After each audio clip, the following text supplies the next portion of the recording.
계속해서 우리 욥기 말씀 함께 살펴보고 있습니다. 12번째, 이의제기를 허용치 않는 패턴의 신앙이라는 제목으로 함께 말씀 살펴보겠습니다.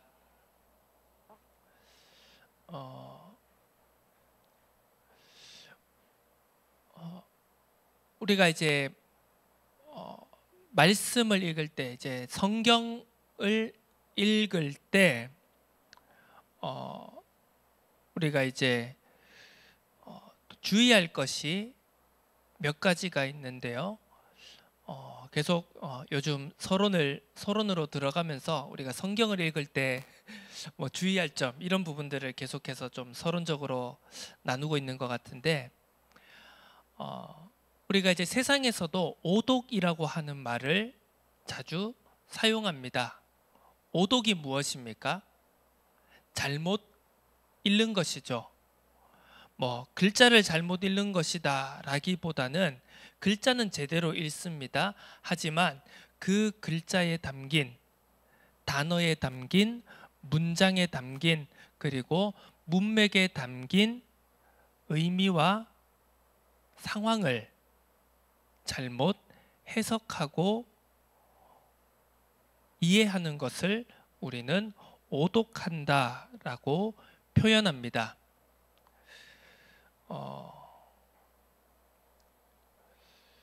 성경을 읽을 때 우리가 주의할 점은, 성경은 하나님의 말씀이 맞습니다.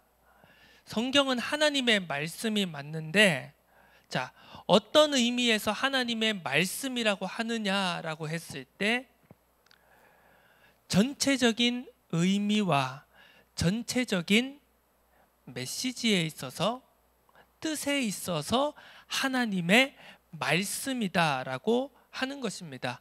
그런데 많은 경우 우리는 굉장히 좁은 문자주의적 해석으로 성경을 바라볼 때가 많습니다. 우리가 계속해서 이야기 나누지만 대표적으로 우리가 많이 쓰는 문구 중에 하나인, 우리가 이제 욥기를 살펴보고 있으니까요. 욥기로 한정해서 예를 든다면, 내 시작은 미약하였으나 끝은 심히 창대하리라 라는 구절은 욥의 말도 아니고요. 그리고 뭔가 우리가 긍정적인 신앙의 의미를 찾기 위한 문맥의 구절도 아니고요. 무엇이라고 했습니까? 욥의 친구들이 욥을 정죄하고 욥에게 네 잘못을 실토하라라고 비난하는 가운데 말한 내용이라는 것입니다. 그런데 우리는 그것을 어떻게 보면 굉장히 쉽게 뭔가 축복하는 의미로, 무엇인가 우리가 성장하고 응답을 받을 것이라는 기대를 가지고 쓰는, 어떻게 보면 대표적인 오독의 전형적인 예라고 할 수 있습니다. 성경은 하나님의 말씀이 맞죠. 성경 66권은 하나님의 말씀입니다. 그런데 그 속에는 불신앙의 말도 들어 있습니다. 자, 예를 들면요, 믿지 않는 불순종하는 자들의 말도 그대로 문자적으로 기록되어 있습니다. 자, 그러면 우리가 그냥 맥락과 상황과 그 전체적인 의미, 메시지에 관계없이 기록되어진 문자가 그냥 하나님의 말씀이라고 그걸 갖다 쓰기 시작한다면요, 동일한 잣대로 반대로 놓고 봤을 때, 그래, 악인들의 말, 뭐 예를 들면 사울의 말, 악신이 들려 괴로워하고 있는 사울의 말도 문자적으로 기록된 것이기 때문에 그것도 하나님의 말입니까? 하나님의 말씀입니까? 그러면 그것도 우리가 긍정적인 의미로 쓸 수 있겠네요. 자, 우리가 이런 식으로 생각을 하고 이런 식으로 잘못해서 오독을 하고 성경 말씀을 이렇게 어떻게 들리실지 모르겠지만 우리가 오용하기 시작한다면 진짜 성경이 우리에게 말하고자 하는 의미, 메시지, 그리고 하나님의 뜻과는 조금 다른, 하지만 그것이 더욱더 가다 보면 아주 다른 결과와 열매로 나타날 수 있다는 것을 우리가 깊이 생각해 볼 필요가 있습니다. 그래서 우리가 지금 욥기 말씀을 계속 살펴보는 가운데서도 단어 하나하나에, 그리고 짧은 구절 하나하나에 너무 큰 의미를 찾아내고자 애쓸 필요가 없다라는 것을 말씀드리기 위해서, 나누기 위해서 이렇게 서론적으로 이런 이야기를 말씀을 드린 겁니다. 자, 왜냐, 지금 이제 지난주 우리가 14장까지 읽었죠. 욥과 욥의 친구들의 대화가 세 개의 단락으로 지금 나누어졌다고 앞서서 우리가 이야기 나누었습니다. 3장부터 14장까지가 이제 욥과 엘리바스, 욥과 빌닷, 욥과 소발이라고 하는 이 세 친구와 욥이 이렇게 주고받는 대화의 내용이 이어졌습니다. 그리고 이제 15장부터 다시 엘리바스의 말로 시작한 이 단락이 페이지 2가 이제 시작되어지는 겁니다. 자, 그러면 이 페이지 2를, 이 단락을, 이 대화의 이 단락을 우리는 어떻게 바라봐야 될까요? 뭔가 이제 또 다른 의미적인, 그리고 논리적인 발전이 있을 것 같고, 대화의 1단락보다는 뭔가 또 다른 의미가 있을 것이라고 우리가 또 생각할 수 있지만, 어떻게 보면 이제 구분을 1단락, 2단락, 3단락으로 나누어 놨지만 사실상 기본적인 내용은, 기본적인 대화의 주제는 거의 대동소이하다고 봐도 무방합니다. 자, 그 대신 좀 어떤 차이점이 있느냐라고 했을 때, 이제 대화의 2단락, 3단락으로 갈수록 이제 우리가 대화의 1단락을 살펴보면 3장에서 14장까지 살펴보면은요, 이제 자기가 주장하는 바를 이제 논지를 설명을 해야 되기 때문에 좀 이제 굉장히 길고 자세하게 이야기를 합니다. 네가 이렇고 이렇고 이렇고 하면서 이러한 근거는 이렇게 이렇기 때문에 너는 이러한 것이다. 그러니까 너는 내 말을 들어야 한다. 내 말이 옳다라는 이제 이런 식의 대화가 이루어졌다면, 이제 15장부터 계속 진행되어지는 두 번째 단락, 세 번째 단락에서는 이제 대화가 점점 짧아집니다. 왜? 앞서 기존에 자기가 어떤 논지로 상대방을 설득시키고자 하는지를 이미 다 상세하게 이야기해 놨기 때문에 앞서 자기의 주장을 그대로 가지고 조금 더 압축적이고, 그리고 이 핵심만을 더 간결하게 이야기하는 쪽으로 대화의 내용이 바뀌게 됩니다. 그러면서 좀 특징이 있다고 하면은요, 내용은 가면 갈수록 점점 더 짧아지지만 조금 더 어떻게 보면 원색적으로 비난한다던가, 어떻게 보면 모욕적으로 들릴 수 있는 비난의 말을 더욱더 강하게 한다던가. 자, 사람은 사라지고 상황은 사라지고 말만 남게 되는 양상으로 변화되어지게 됩니다.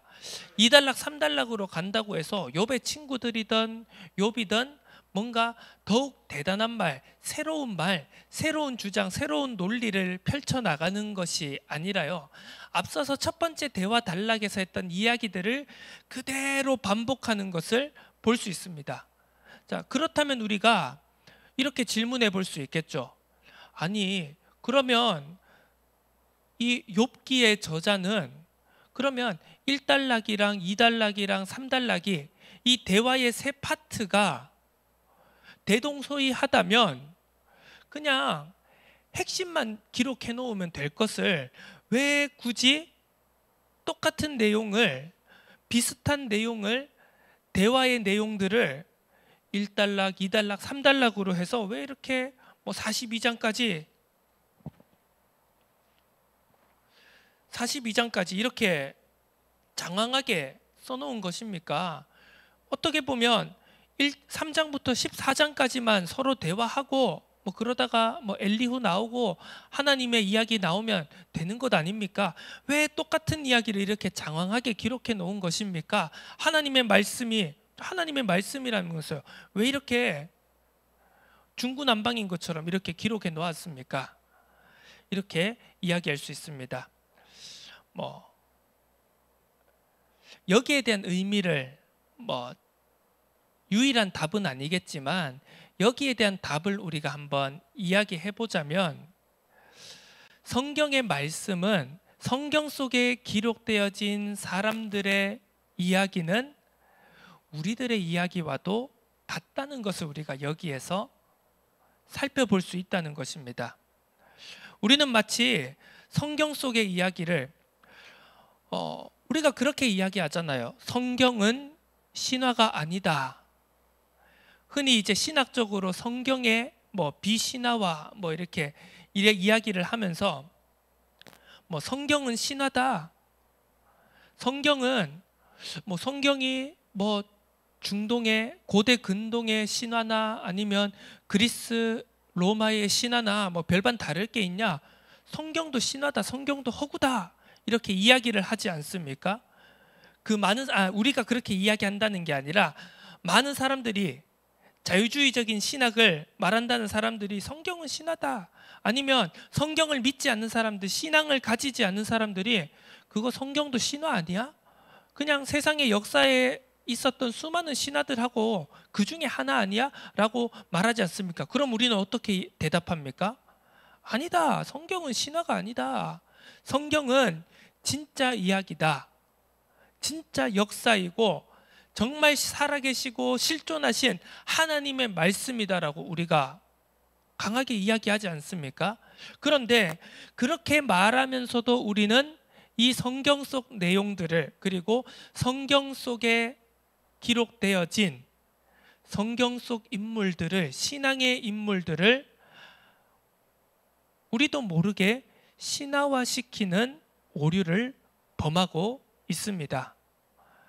마치 요셉이 어떤 일리아드 오디세이에 나오는 그런 엄청난 신화적 인물과 같이 엄청난 신화적 인물로 우리는 잘못 생각하게 됩니다. 모세 혹은 다윗, 이런 신앙의 인물들을요, 엄청 신화적인 인물로 우리는 생각하고 있습니다.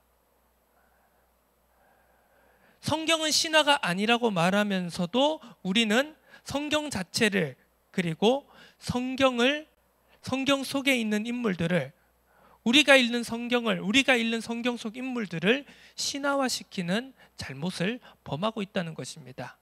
성경 속 인물들도 우리와 다르지 않다는 것이죠. 요셉도 수많은 실수와 잘못 속에 우당탕탕 하면서 총리의 자리까지 올라갔던 사람이고요. 모세도 우당탕탕한 사람이었습니다. 어떻게 보면 그냥 간단하게 아주 쉽게 표현할 수 있는 단어라고 할 수 있겠죠. 우당탕탕. 우리의 삶도 그렇지 않습니까? 우리의 삶 실수 없는 삶이 어디 있습니까? 판단을 잘못하는 일이 얼마나 많습니까? 하지만 그럼에도 불구하고 우리는 살아가지 않습니까? 그럼에도 불구하고 우리는 또 조금 더 나은 삶을 살아가고자 힘쓰고 애쓰며, 또 조금 더 나은 신앙을 살아가고자 힘쓰고 애쓰는 그런 우당탕탕의 인생을 살아가고 있지 않습니까? 우당탕탕이라는 말은 굉장히 부정적이고 나쁜 말처럼 들릴지는 모르겠지만, 사실상 우당탕탕이라는 것은 우리의 인생에 있어서, 우리의 삶의 발자취에 있어서 어떻게 보면 아주 긍정적인 단어라고 할 수 있습니다. 포기하지 않고, 주저하지 않고, 내 인생을 포기하지 않고, 내가 이렇게 못났지만, 내가 이렇게 실수투성이지만 그럼에도 불구하고 나는 계속 걸어가겠다, 계속해서 나는 나의 삶을 이어가고 살아가겠다라는, 어떻게 보면 긍정이자 의지의 표현 아니겠습니까? 저는 제가 우당탕탕 살아가고 있다는 것을 요즘 계속해서 겸허하게 인정해 가고 있는 중입니다. 다르게 보면 제가 목사이기 때문에 이 앞에 서서 설교하는 존재이기 때문에 다른 사람에게 우당탕탕의 모습을 저도 어떻게 보면 은연중에 보여주지 않으려고 또 그런 우당탕탕의 모습을 감추려고 하는 때가 굉장히 많습니다. 하지만 요즘 들어 점점 그래, 목사가 뭐 대수냐, 앞에서 이 설교하는 사람 말하는 그게 뭐 대수냐, 우리 모두는 하나님 앞에서 연약한 존재이고 불완전한 존재이고, 그럼에도 불구하고 우리는 불완전하고 연약하고 한계 많은 존재가 하나님과 함께 해보고자, 하나님께로 더욱더 가까이 나아가보자, 그럼에도 불구하고 우당탕탕 하나님 앞으로 나아가는 존재가 아니더냐. 그래, 맞다. 내가 우당탕탕이라는 것을, 내가 우당탕탕의 삶을 살아가고 있다는 것을 인정하자. 그것이 어떻게 보면 우리가 뛰어넘어야 될 한계이자 벽이 아닐까라는 생각을 합니다. 그래서 요셉도 모세도 다윗도, 특히 우리가 엄청난 믿음의 신앙의 위인이라고 추켜 세우는 다윗조차도 우당탕탕의 인생을 살았습니다. 자, 그런데 우리는 우리조차도 잘 인지하지 못하는 방식으로 성경을 굉장히 신화적으로 받아들입니다. 요셉이 마치 완전 무결한 존재인 양, 다윗이 마치 완전 무결한 존재인 양, 그래서 우리도 그 완전 무결한 존재를 바라보며 추앙할 때 우리도 마치 완전 무결한 존재가 되어지는 것처럼 생각하기가 쉽습니다. 그 신앙 속, 성경 속 신앙의 위인들을 나 자신과 동일시하면서 나 자신도 마치 완전 무결한 존재가 되는 것이냐, 그렇게 착각할 때가 있을 수 있다는 것입니다. 우리는 그렇게 성경을 오독하지 않아야 되겠습니다. 성경을 오용하지 않아야겠습니다. 자, 동일한 이야기, 또 욥이 이야기하고, 이제 3장은 욥이 먼저 시작을 했지만 어떻게 보면 욥의 친구들이 먼저 말을 하고 욥이 다시 대답을 하고 욥의 친구들이 말을 하고 거기에 대해서 또 욥이 반박하는 이 어떻게 보면 지리한 대화의 과정들이 세 단락이나 연속해서 반복되어져 이야기하고 있는 이 부분이 어떻게 보면 우리의 삶의 모습과 우리 자신과 너무나도 같다고 생각되지 않으십니까? 그렇습니다. 성경은 하나님의 말씀인 동시에 그 하나님의 말씀을 받아 불완전하고 한계 많고 죄 많은 인간들이 우당탕탕 하나님을 향해 나아가는 실제적인 내용이라고 우리가 볼 수 있습니다. 그래서 이 똑같은 내용들이 세 번이나 계속해서 반복되어지는 이유도 하나님의 답을 구하기 위해, 하나님의 뜻을 알고자 하기 위해 무엇이 정말 선이고 무엇이 정말 의이고 무엇이 정말 하나님께로 한 걸음 한 걸음 더 가까이 나아갈 수 있는 길인지를 우당탕탕 찾아가는 과정이라고 볼 수 있겠습니다. 자, 그런 의미에서 우리가 계속해서 이 두 번째 단락, 세 번째 단락을 봐야지만 여기에 대해서 우리가 의미 있는 묵상을, 그리고 의미 있는 어떻게 보면 답을 찾아낼 수 있는 것이겠죠. 자, 두 번째 대화의 단락을 엘리바스가 시작합니다. 대화의 요지는 이렇습니다. 너만 지혜자냐? 지금 너만 지혜자냐? 너만 지혜로운 자냐? 아니다.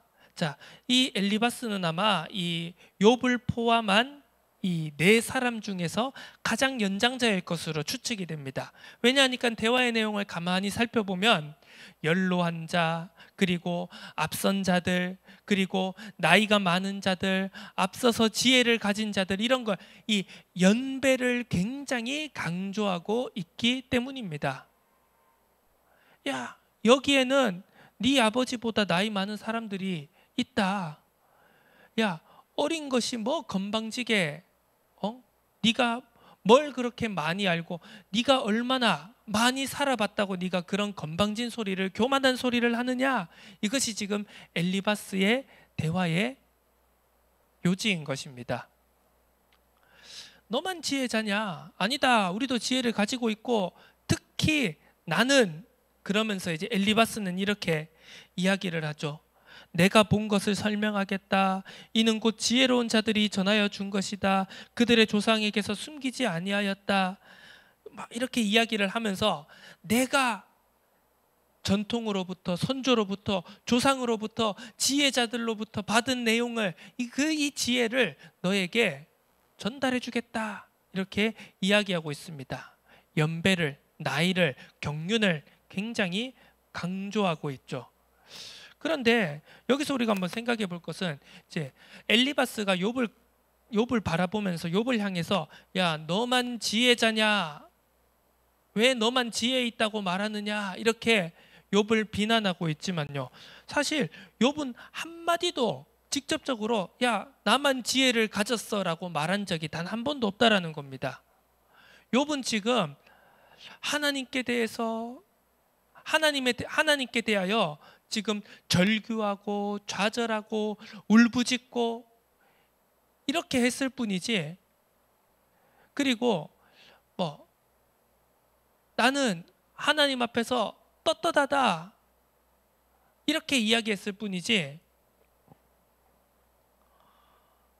욥 스스로 자기 자신의 입으로, 표현으로 나만 지혜자다라고 한 적이 단 한 번도 없다는 겁니다. 지금 3장부터 14장까지 이르기까지요. 그런데 왜 엘리바스는 욥을 향하여 이야기하면서 이렇게 표현한 걸까요? 야, 너만 지혜자냐? 너만 지혜 있다고 말하냐? 아니다. 우리도 다 지혜가 있고, 나도 내 조상으로부터, 그리고 앞선 지혜자들로부터 받은 지혜가 있다. 내가 너를 가르쳐 주겠다. 내가 너의 교만을 부셔주겠다. 이렇게 이야기하고 있습니다. 왜입니까? 자, 여기에서 우리는 패턴에 갇힌 신앙의 공통점을 한번 살펴볼 수 있는데요. 특징을 살펴볼 수 있는데, 상대의 말을 비틀어서 내 관점대로 해석한다는 겁니다. 자, 상대의 말, 우리도 이제 예를 들어 같은 신앙의 공동체 안에 있으면서도요, 상대가 말을 했을 때 그 말을 곧이곧대로 받아들이지 않고 내 관점과 내가 가지고 있는 어떤 신학적인 틀과 신앙의 틀과, 그리고 내 신앙생활의 경험의 틀 안에서 그 관점에서 본 대로 그 말을 이렇게 비틀어서 해석해서 그냥 편한 대로 받아들이는 경우가 있습니다. 자, 세상에서도 우리가 그런 일이 있지 않습니까? 예를 들면요, 나는 전혀 그런 표현을 한 적이 없는데 내가 한 대화의 맥락에서 이제 자기가 그렇게 판단을 한 겁니다. 예를 들어서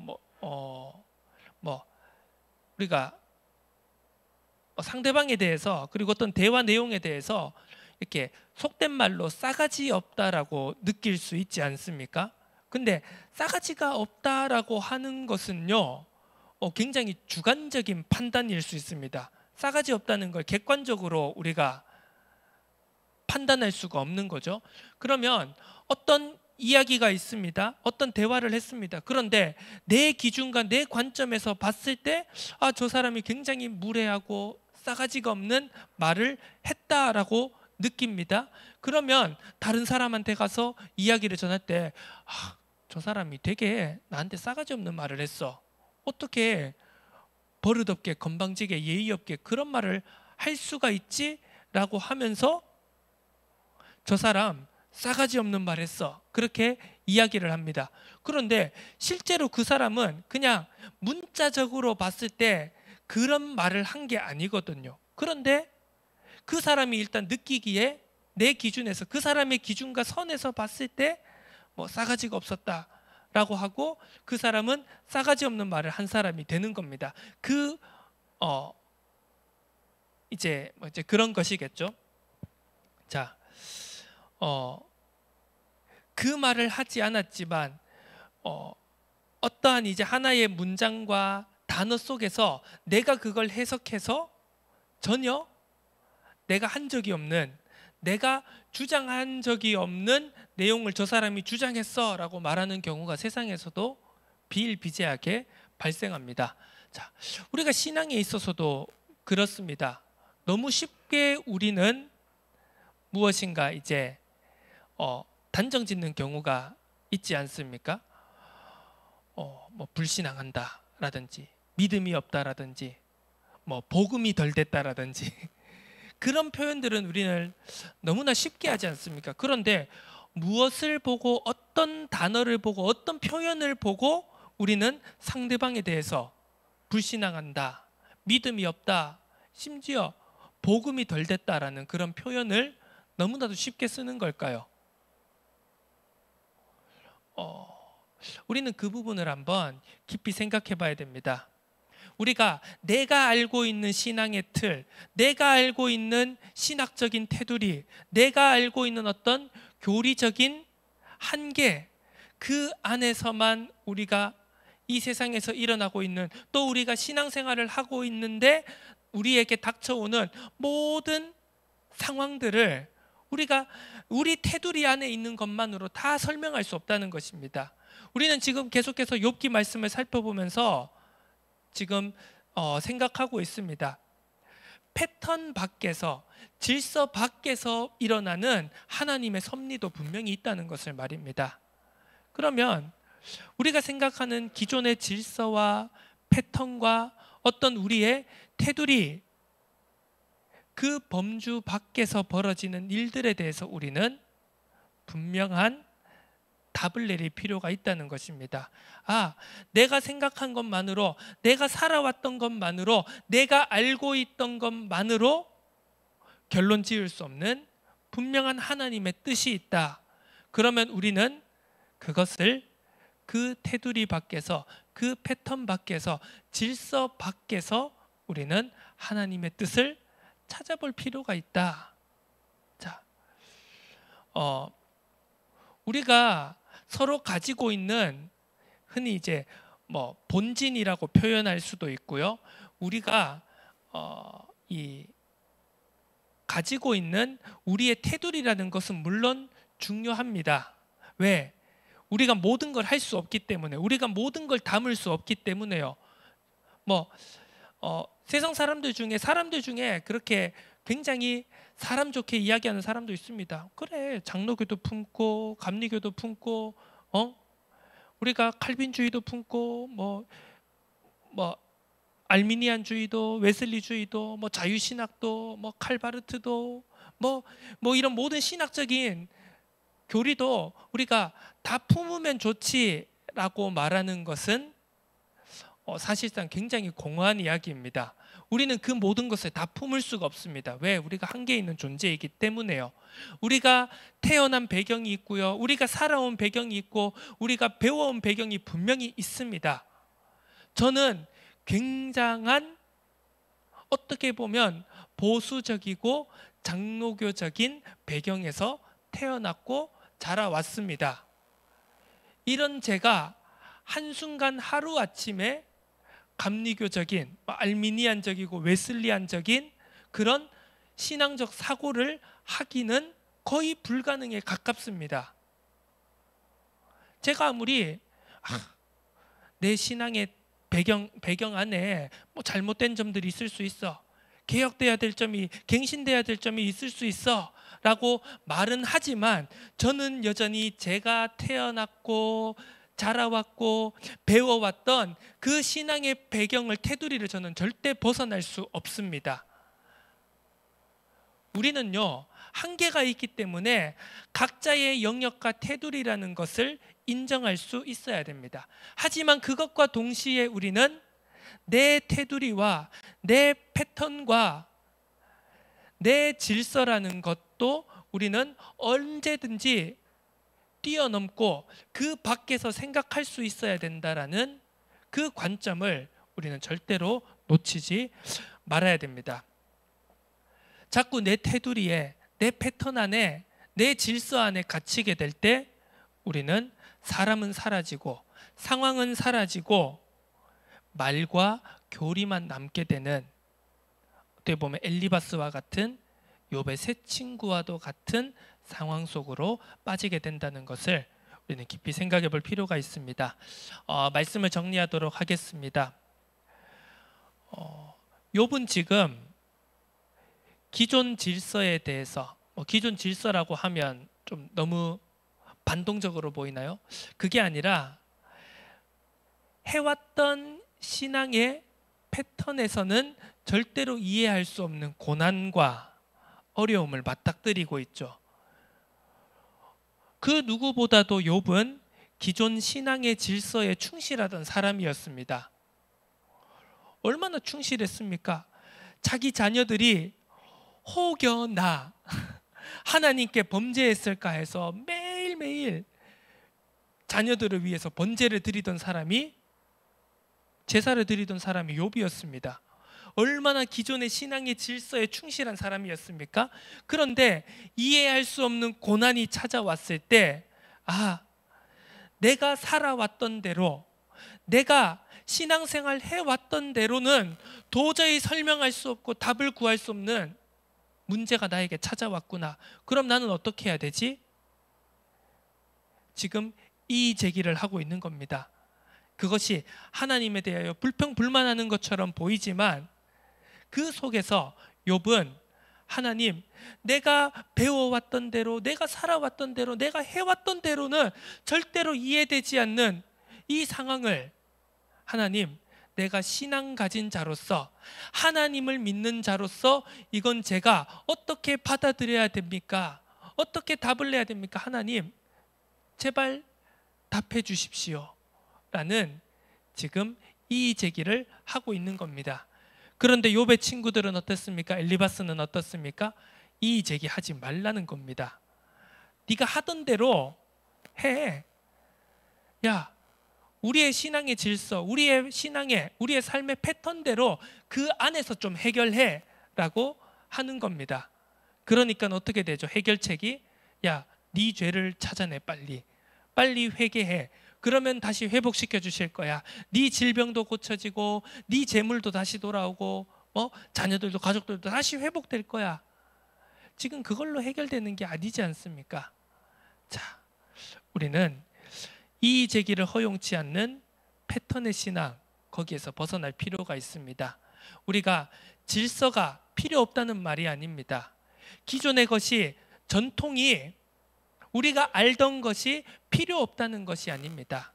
때로는 그곳에서 벗어나 그 우리의 테두리 안에 제한되지 않으시는 하나님의 섭리를, 하나님의 뜻을 우리는 찾아가야 된다는 것을 말하는 것입니다. 그러면서 우리는 우리의 연약함과 우리의 한계에 좌절하지 않고 우당탕탕 앞으로 나아가는, 우당탕탕 하나님 앞으로 나아가고자 하는 그 중심을 우리는 절대 포기하지 않아야 되겠습니다. 우당탕탕 하나님을 만나고자 하는 자에게 만나주시는 은혜와 긍휼을 누리는, 체험하는 귀한 한 주간이 되어지기를 주님의 이름으로 축원합니다. 하나님 아버지 감사드립니다.